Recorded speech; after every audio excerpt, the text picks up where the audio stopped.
За Спасителот ќе пеам колку тој ме засека и на крстот пострада сам мене да ме оправда. Пеј, о пеј за Спасителот, долгот мој го исплати и со своја крв искупи мене ме ослободи. 284.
Ќе го прочитам Псалм 66. Псалм 66 вели вака: Воскликни му на Бога, земјо цела, воспејте го името Негово, воздајте му слава и похвала. Кажете му на Бога, колку се страшни делата Твои. Поради големината на силата Твоја ќе ти се покоруваат непријателите Твои. Целата земја ти се покорува и ти пее на Твоето име. Дојдете и видете ги делата Божи, колку е страшен во чудата своји за синовите човечки. Тој го претвори морето во суво, преку река мина, а со нозе тамо се зарадувавме во него.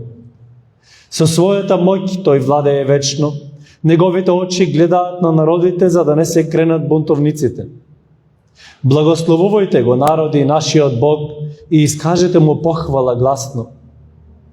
Тој и даде живот на душата наша и не дозволи да потклекнат нозете наши. Ти не испита, Боже, не очисти, како што среброто со оган се пречистува. Ти не воведе при примка, ни стави товар на нашите плеки. Допушти луѓето да не се качат на глава. Минавме низ оган и вода, но не изведе да здивнеме.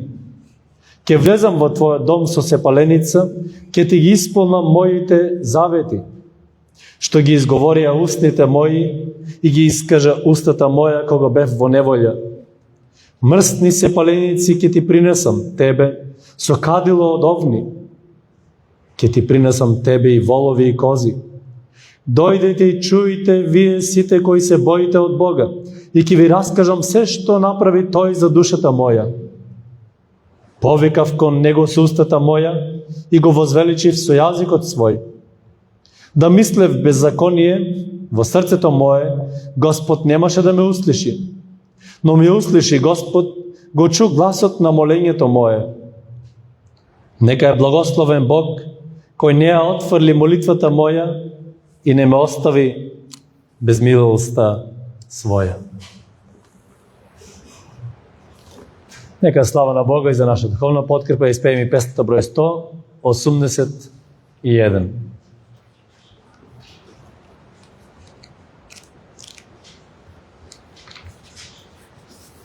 Јас имам Спасител в небесна слава, кој над мене бдее со татковска жар. Неговата верност друг никој ја нема. О, тој Спасител да го имаш и ти. За Тебе се молам, за Тебе се молам, за Тебе се молам и ден и ноќ. 181 број.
Сега ќе вас молам да се исправате за молитва.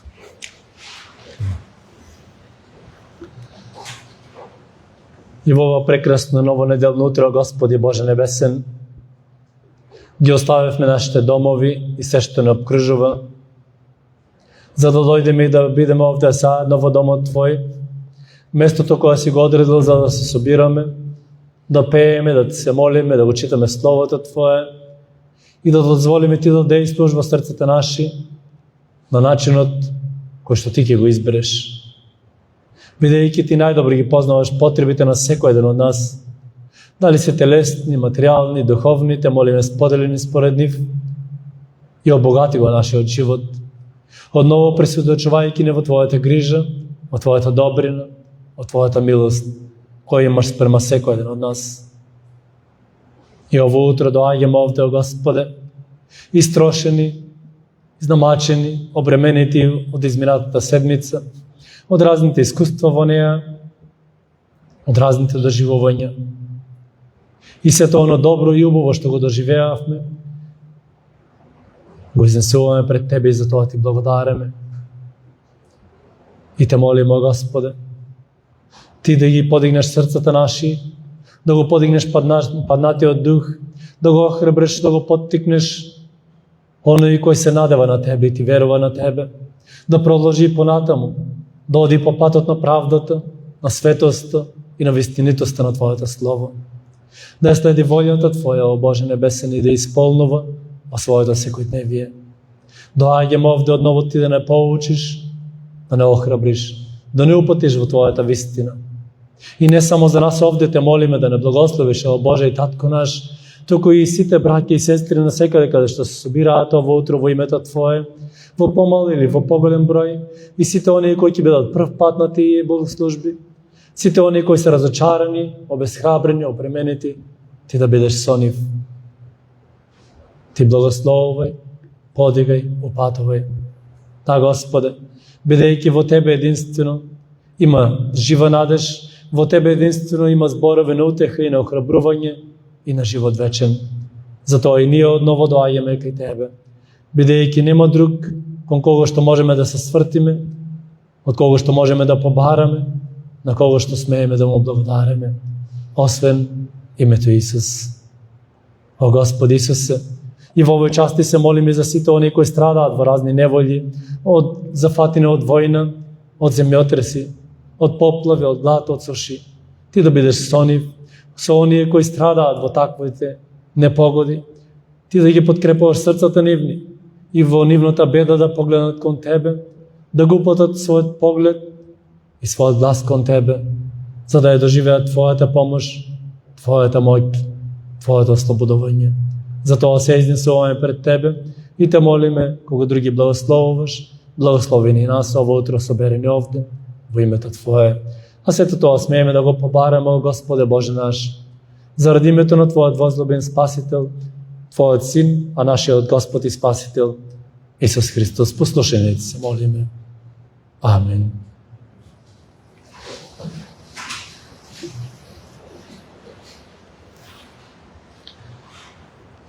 Нека во продолжение заедно испееме песната број 356.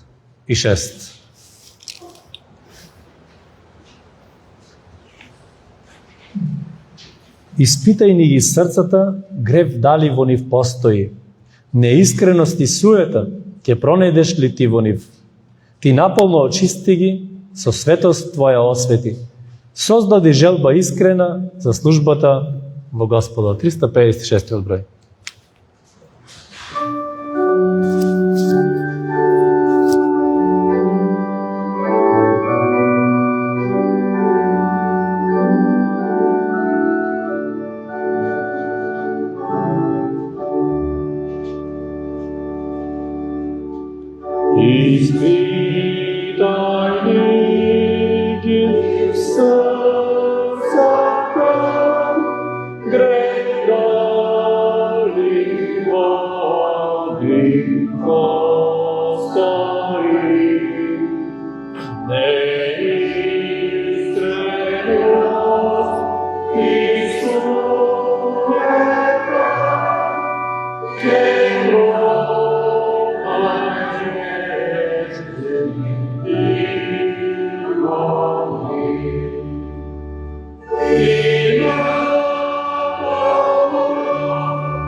Во продолжение ќе прочитам уште еден текст.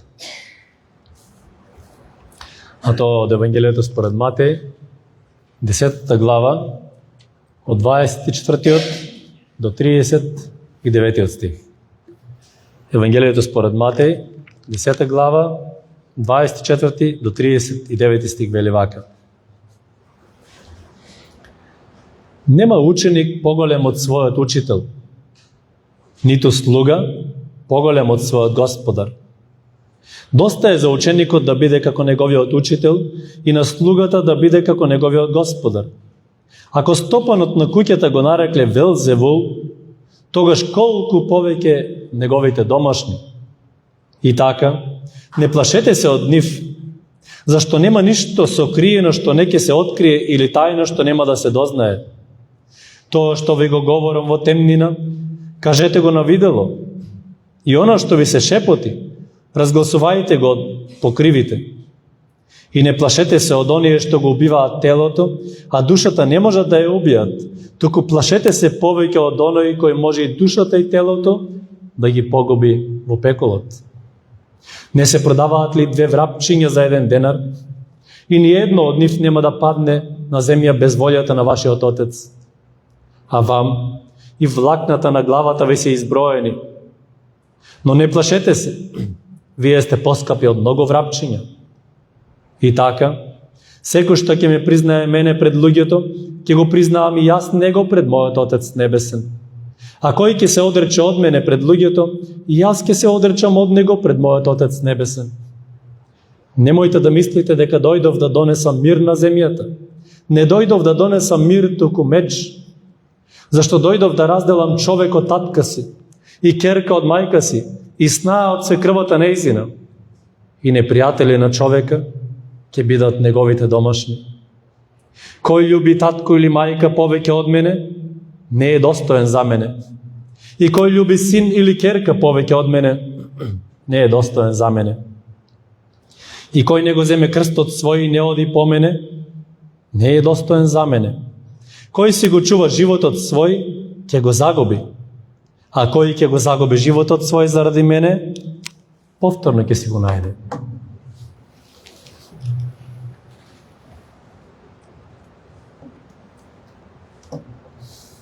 Пред да продолжим понатаму со словото, во нашата средина сакам да ви поздравам гостите кои се помина нас од Бугарија. Најсрдечно се добродојдени, а и секој еден кој е тука, за да прославуваме заедно околу Словото Божјо, да го читаме, да го слушаме, да размислуваме за него и во сето тоа да му дадеме чест и слава на Бога, дозволувајќи тој да действува во нашите срца и во нашиот живот.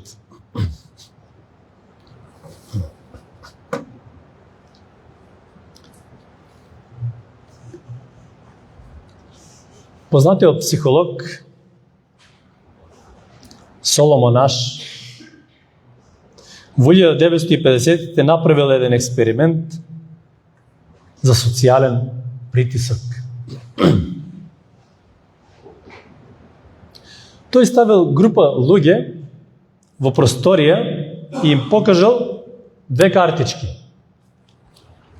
На едната имало една линија, на другата картичка имало 3 линии со различна должина.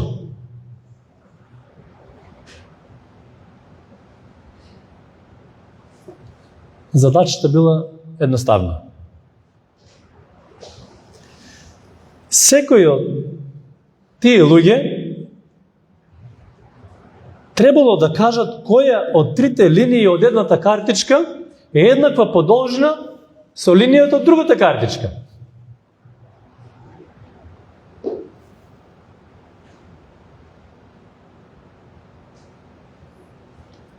Целата ситуација била многу очигледна. Но сите во просторијата, освен еден човек, биле актери, кои намерно кажувале погрешен одговор. Освен еден човек, кој не знае ништо за настанот.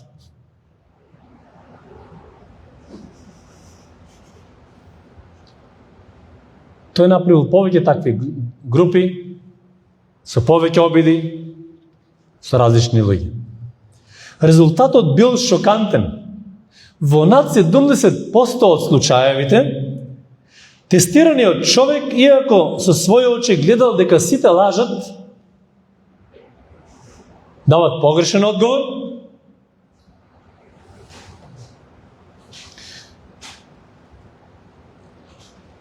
сепак подлегнал на притисокот и го кажал погрешниот одговор и тој, само за да не се разликува од мнозинството.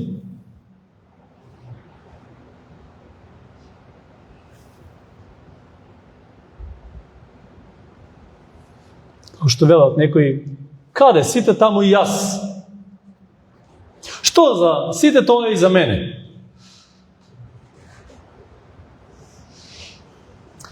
Тоа е она што стравот од луѓето ни го прави во верата, во нашиот живот.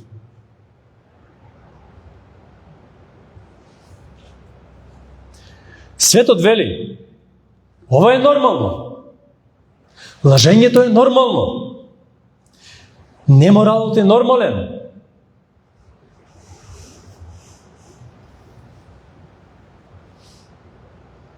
А ти? Иако знаеш што вели Божиот збор, дали ти можеби велиш да на гревот, само за да не бидеш исмејан или одделен од другите?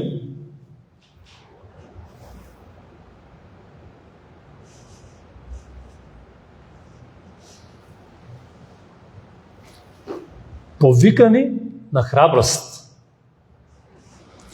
Како да живееме во свет пол со невера, со неморал, со изопаченост, но без страв. Драги браќи и сестри, драги присутни, овој текст од Евангелието според Матеј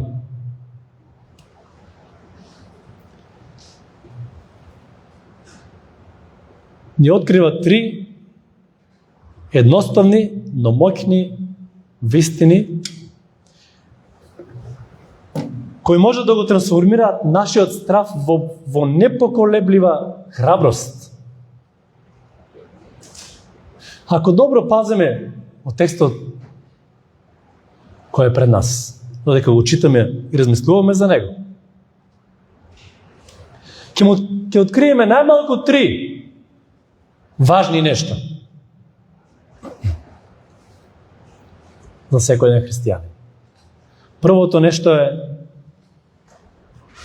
да ја прифатиш реалност.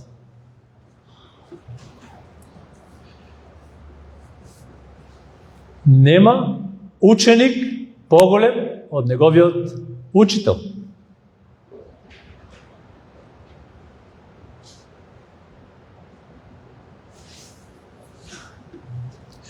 Господ Исус започнува со еден едноставен принцип во стиховите 24 и 25 овде од 10 глава.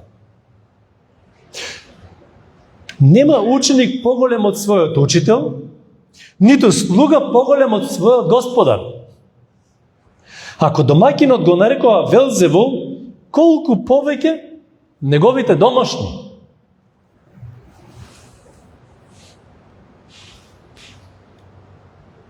Тоа време, драги браќи и сестри, драги присутни, зборот Велзевул бил синоним за самиот ѓавол. За владетелот или началникот на демоните. Замислете, Исус, совршениот, оној кој исцелуваше болни, оној кој воскреснуваше мртви, кој зборуваше со љубов, беше наречен ѓавол од страна на кој? На тогашната елита во Израел. На духовните водачи. На оние кои што се сметаа себе си за нешто.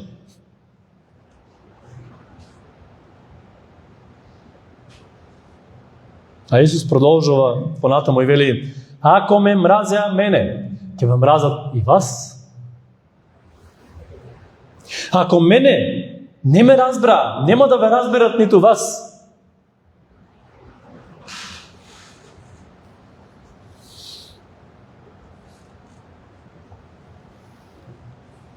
Многу христијани денес паѓаат во депресија или духовна криза, кога ќе доживеат отфрлање поради својата вера.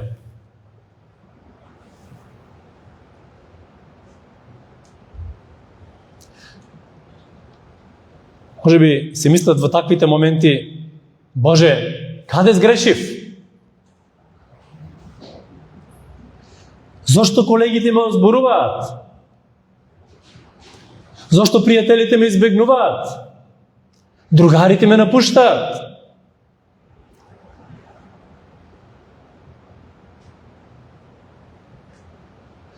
Зошто ме избегнуваат, ме напуштаат, откако почнав да одам во црква?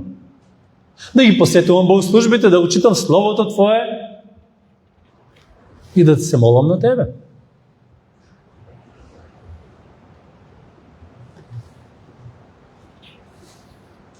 Кога тргнав јас моите први месеци да одам на црква, да го читам Словото, да се молам, да го прославувам Бог заедно со другите верни и оние кои се собираа околу Неговото Слово, знаете ли што се случи? Токму она што Господ Исус го кажува. Моите најблиски, роднините, почнаа да зборуваат против мене.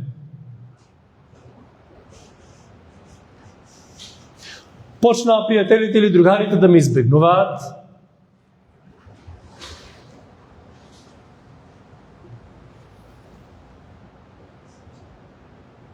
И почнав да го доживувам тој притисок на околината моја.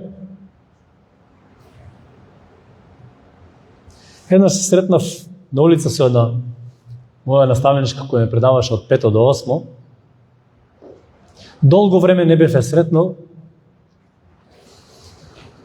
и кога малку поразговаравме и кажав дека се спремам за да тргнам на патот за проповедник, да студирам теологија и така натаму. А таа кога слушна, како да сакаше да ме задави. Зашто таму во таа црква? Зарем немаме ние црква? Мислејќи на православната. Зошто таму си отишол?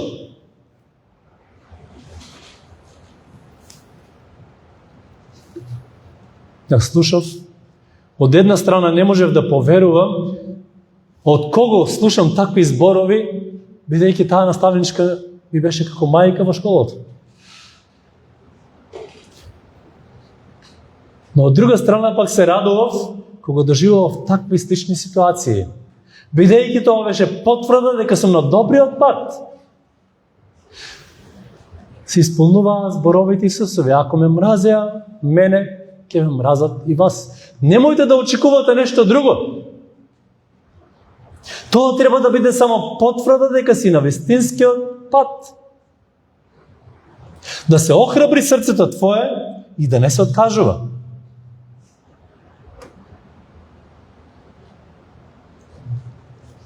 Пред да тргнам на студиите во Австрија, некои така наречени браќа од овде од Македонија, од црквата, кога ме среќаваа, се трудеа да ме охрабрат на тој мој пат, преку зборовите: ти знаеш ли каде одиш? Таму каде што одиш, има болница, се занимаваш со болни луѓе, крвишта на сите страни, ти знаеш ли какво место е тоа таму? Аз повторно се чудам на нивното охрабрување. За на крајот да донесам одлука, па јас навистина не знам какво е таму и што се ме очекува. И ако е толку лошо, сум одлучил да одам, сум дал збор, тогаш ќе одам, па да ме чекат дури и со моторна пила таму. Нема враќање назад. Но одев и со едно друго обедување во моето срце. И се молев, Господи, не знам што се ме чека таму, но знам дека кој ќе ми биде тешко, колку и да биде тешко, ти ќе бидеш и таму со мене. Ќе барам од тебе, и се молам, ќе очекувам од тебе. И знам дека кога ти си со мене, и таму каде што ти си со мене, ќе можам да ја преминам секоја планина. Кога отидов таму, на тоа крвно место, немаше ниту к од крв. Ниту најмала вистина во она што го слушав. Да, од луѓе, така наречени верни, браќа. Но Господ Исус вели дека ако мене не ме прифатија, нема ни вас да ме прифатат. И дека на човек ќе му бидат непријатели неговите домашни, блиските околу него.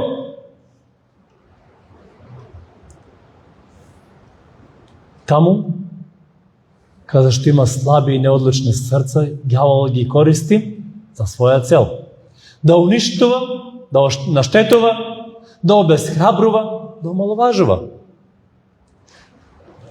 Но сето тоа треба да ни биде подкрепа и охрабрување, дека сме на вистинскиот пат. И ѓаволот никој пат нема да престане да не заплашува, да не застрашува додека сме на оваа земја. А ако некој дури и 100 години, да не мисли дека ќе биде одминат, дека за него повеќе нема искушенија. О, не. Додека има здив во нас, ѓаволот ќе се труди на разни можни начини да собори една човечка душа. Може би тој нема да дојде како лав да рика околу таквиот човек, но ќе дојде како ангел, кој ќе се представува со убави зборови, со ласкање, со шепотење, за да прелаже.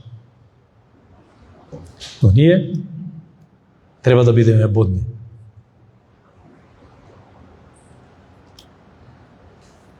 Прогонот и недоразбирањето од другата страна не треба да бидат знак за Божјото отсуство од нашиот живот, туку потврда за твојот христијански идентитет.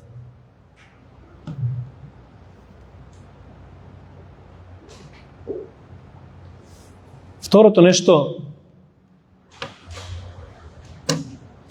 треба да се промени адресата на стравот. Откако Исус ги предупредува за тешкотиите, луѓето околу него, 3 пати во следните неколку стихови го повторува истото заповедно барање. Не бојте се.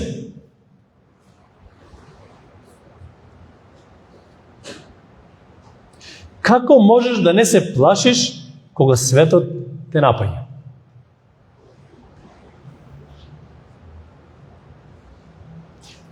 Господ Исус ни дава 2 причини за да не се боиме. Прво, вистината на крајот ќе победи.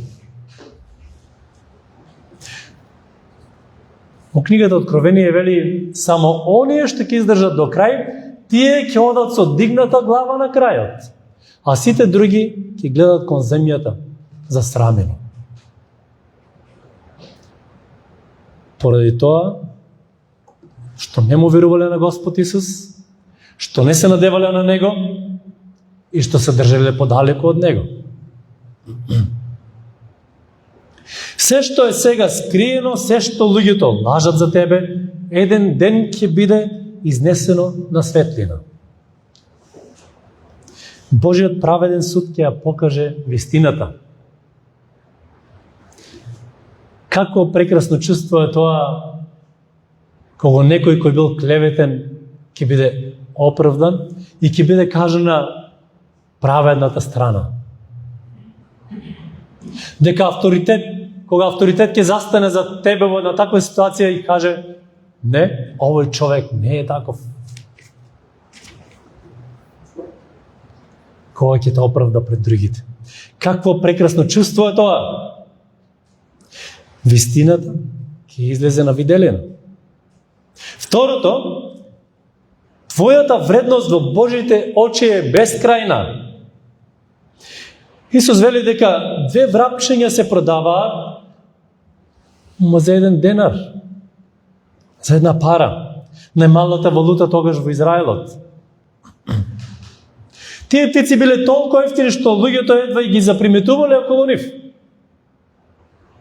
Но Господ Исус вели: ниту една од нив не паѓа на земја без волјата на вашиот Отец Небесен. Ниту една од нив не паѓа. А вам и влакната на главата ви се изброени. Бог точно знае колку влакна имаме на главата. Со таква прецизност тој не познава.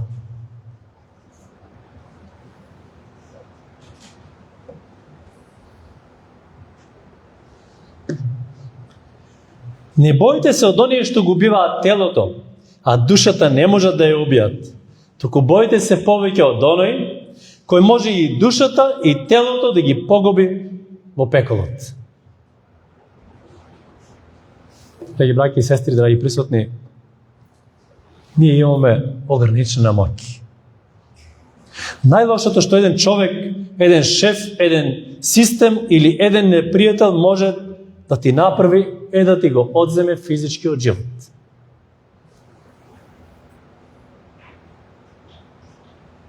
Но тие немаат власт на твојата вечност. Затоа нашата стравопочит му припаѓа на Бога. Ако го му пристапуваш со стравопочит, во понизност, смиреност и кротост, тогаш во твоето срце нема да има место за страв од ниту еден човек на земјата. Џон Весли рекол: дајте ми 100 проповедници кои од ништо друго немат страв освен од гревот и ќе ја преобрнам земјата. Кои од ништо друго немат страв освен од гревот. Од тоа треба да се боим. Да не се препуштиме на гревот. Ти си во рацете на оној кој ги брои влакната на твојата глава.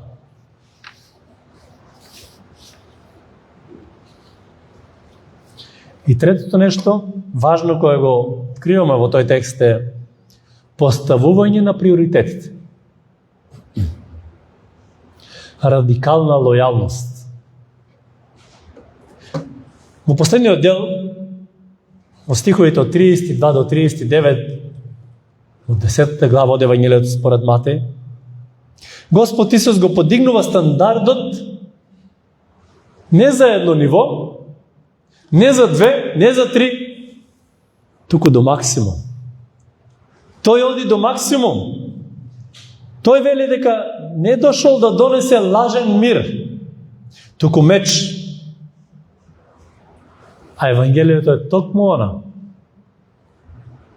Меч кој ги сече и ги разделува луѓето врз основа на нивниот одговор кон Христос. Понекогаш таа линија минува и собственото семејство.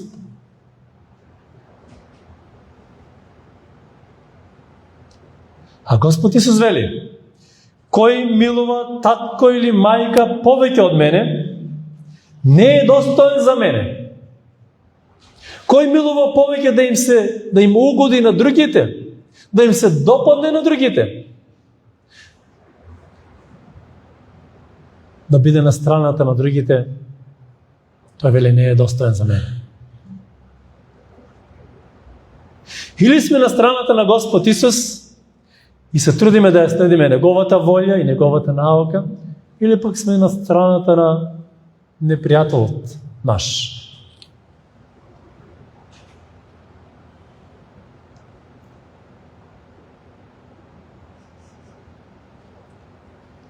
Само овде Господ Исус не ни заповеда да ги мразиме нашите родители или деца. Напротив, тој не учи да ги сакаме. Возлюби го Господа твојот Бог со сето свое срце и сакај го ближниот како себе си. Сакај го ближниот како себе си.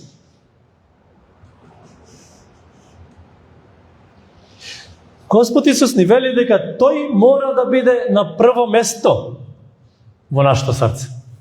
Првата заповед, која е најголема од сите, вели: возлюби го Господа твојот Бог со сето свое срце и со се што си.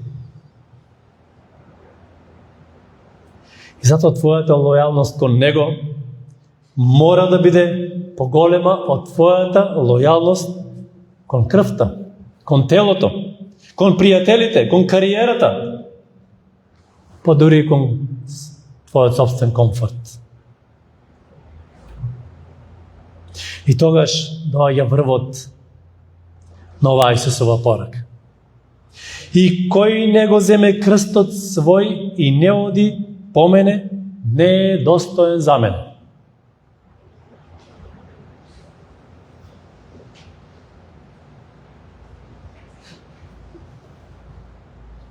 Стандард до максимум.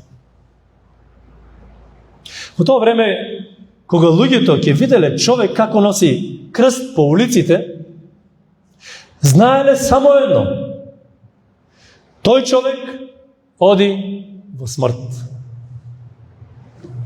Нема враќање назад.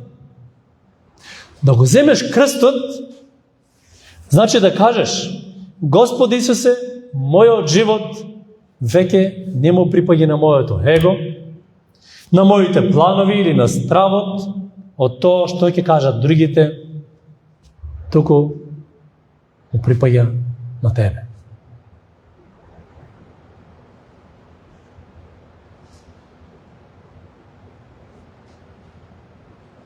Денес крстот за мнозина е парче накид, украс околу вратот. Го носат од злато, сребро, како моден додаток. Но во времето на Господ Исус крстот бил најстрашниот символ на римската суровост. Да не заборавиме.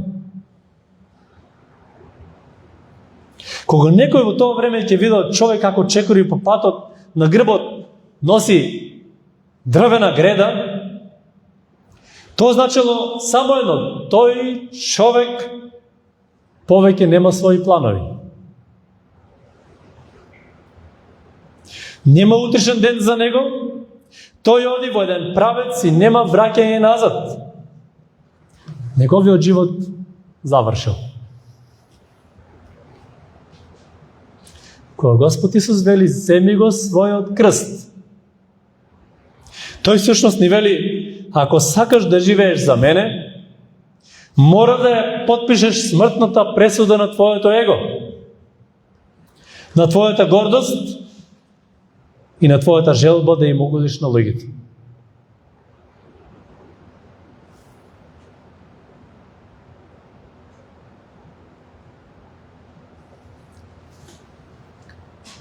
Пред да тргнам на тој проповеднички пат, мојата проповедничка ме поучуваше. Велејќи еден проповедник во нашата црква, а јас би додал денес секој христијанин треба да биде спремен во својот живот на 3 нешта во секое време. Сега зборувам за проповедникот во нашата црква. Како прво, Во секое време треба да биде спремен да го проповеда Евангелието. Како второ, во секое време треба да биде спремен за преместување. И како трето, не во секое време да го ужива својот комфорт, туку треба да биде спремен да умре за Евангелието.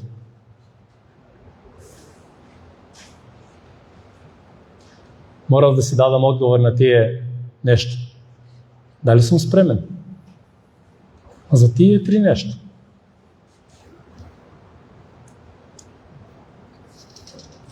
Верувам дека за секој еден христијанин важат барем двете нешто. Може би и трите. Во секое време да го проповеда Евангелието и да биде спремен да умре за Евангелието. Во секое време да си го носиш својот крст со себе.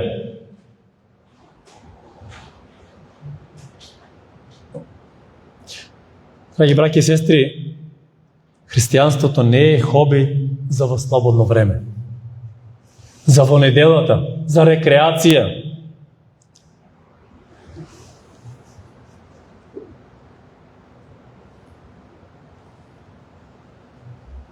Тоа е еднонасочен пат на предавање на целиот наш живот во раците на Господ Исус.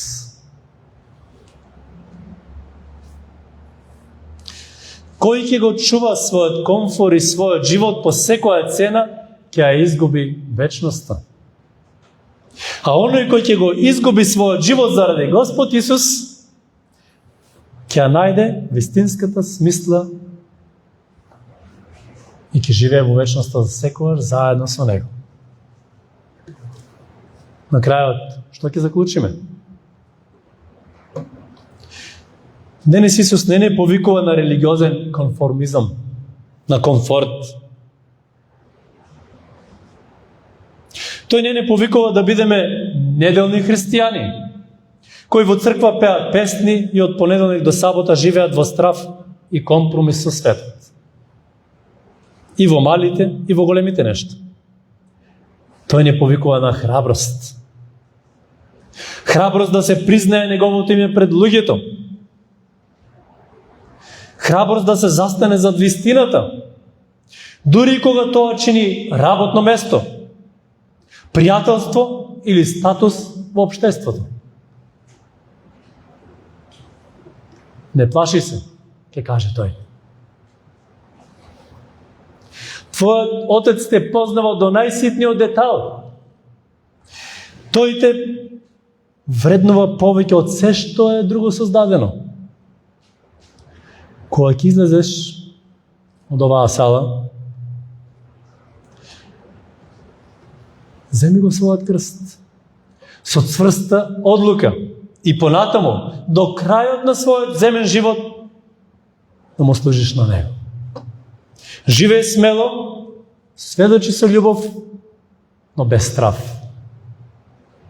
Зашто оној кој е во тебе е поголем од оној кој е во светот.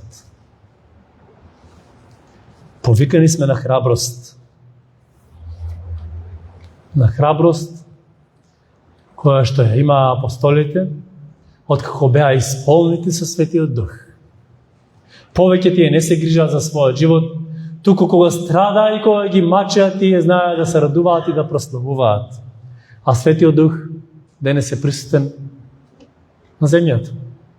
Само оној кој целосно ќе се отвори за Него, ќе го ужива Неговото владење, силата од Него и Неговото водство. Повикани на храброст. Да го носиме својот крст и да бидеме вистински следбеници на нашиот Господ Исус Христос. Во секој ден, во секое време. А тој нека биде прославен преку секој ден од нас. Сега и во сите векови. Амин.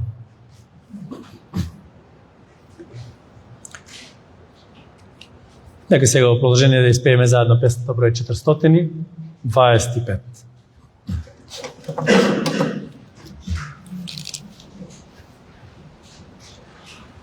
Среде бранови и бури, плови кораб мал.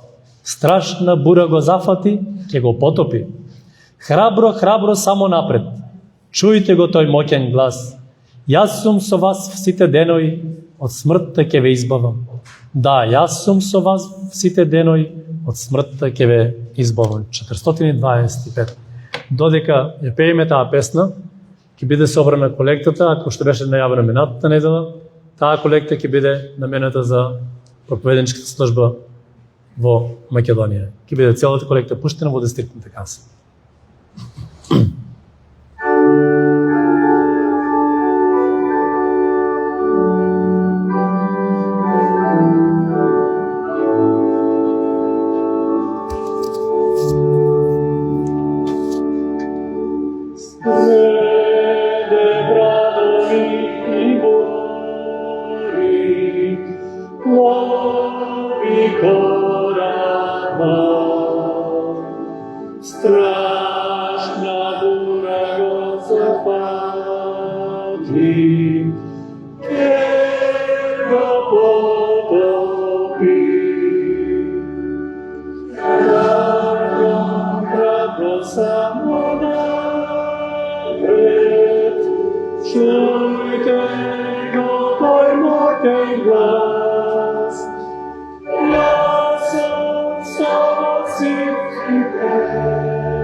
смртта ќе избава,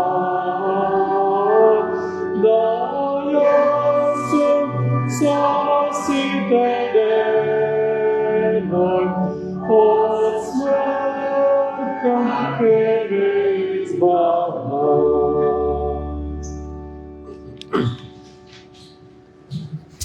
Сега ќе зовам да се справите со молитва.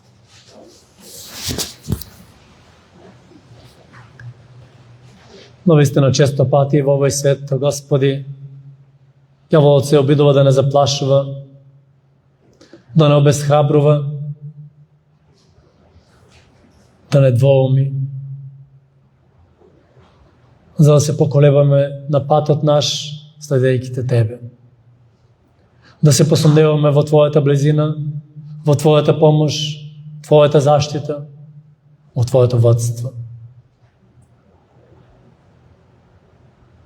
Но и покрај се Ти, Господи Исусе, си ни ветил, дека и низ бури и бранови ќе бидеш блиско до секој еден од нас, кој го предал својот живот во Твоите раце.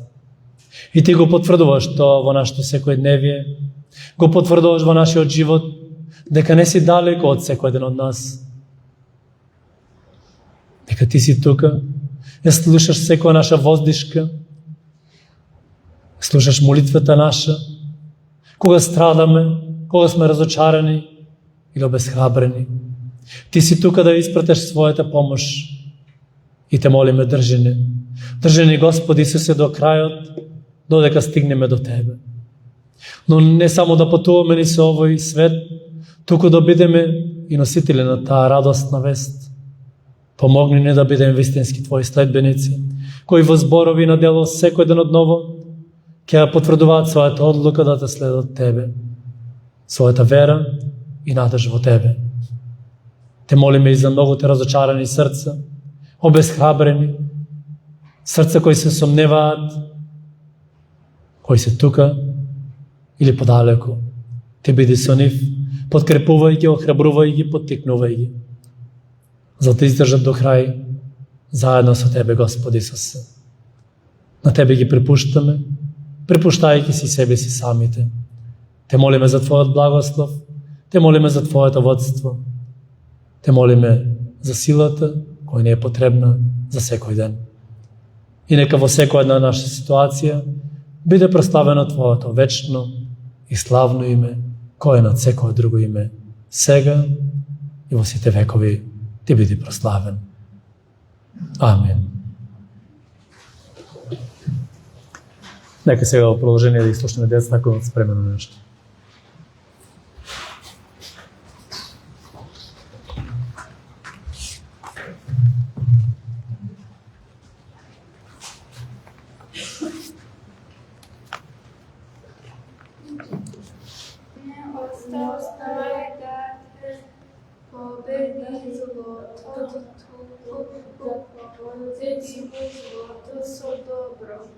Римјаните 12:21.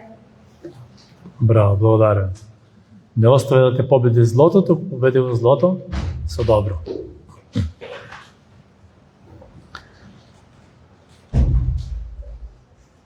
Што се однесува до информациите,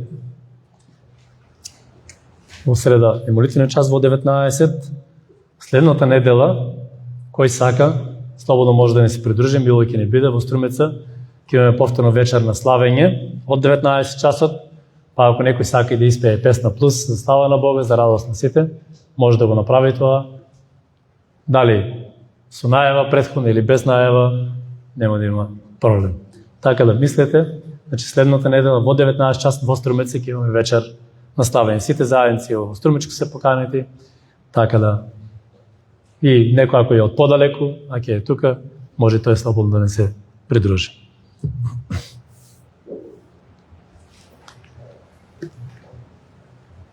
Сега ќе ве замолам да се исправите за последната строфа и рефренот од песната број 216 да испееме и ќе завршиме на крајот со благословот. 216, првата строфа и рефренот и ќе завршиме со благословот.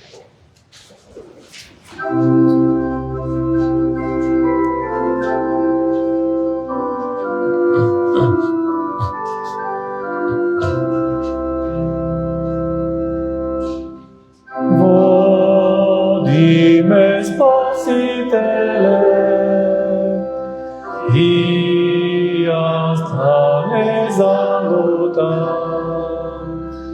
Сигурен сум со тебе, биди до крај со мене. Води,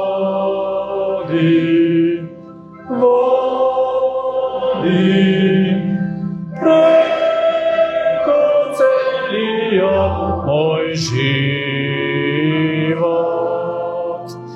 Кога се ни пропаѓа во тебе,